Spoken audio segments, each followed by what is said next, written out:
हजुर नेपाल सरकार महिला तथा बाल बालिका मन्त्रालय तपाईहरुलाई अलिकति पनि विचार लागेन? एउटा महिलालाई दिन दहाडे मारेर यो नानीलाई लिएर यहाँ माइती घरमा बस्नु पर्ने? तिमीहरू केको लागि कुर्सीमा बसेका छस्?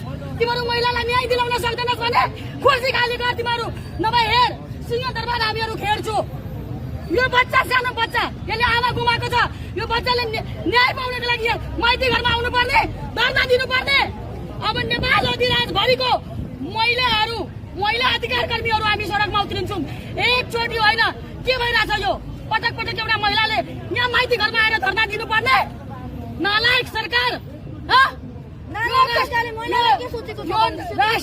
यो राष्ट्रिय महिला आयोग के को लागि बनाएको? एकचोटि यहाँ महिलाहरू जहिले पनि धर्ना दिनु पर्ने? लाज लाग्दैन तपाईहरुलाई? कस्तो कानून हाम्रो नेपालको?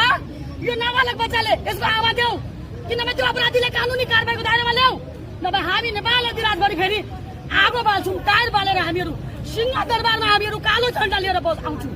चुप बुझिहाल, नभए यो बच्चाको आमालाई न्याय दे।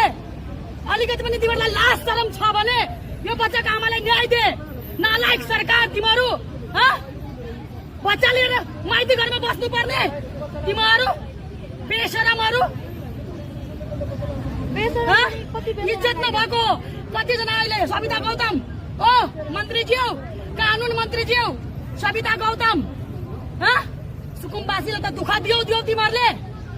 यो बच्चालाई लिएर माइती घरमा बस्नु पर्ने तिमीहरू महिला हो? कानून मन्त्रालय महिला, बाल बालिका महिला तथा महिला सबै ठाउँमा महिला, राष्ट्रिय महिला आयोग यो ठाड पछाडि छ।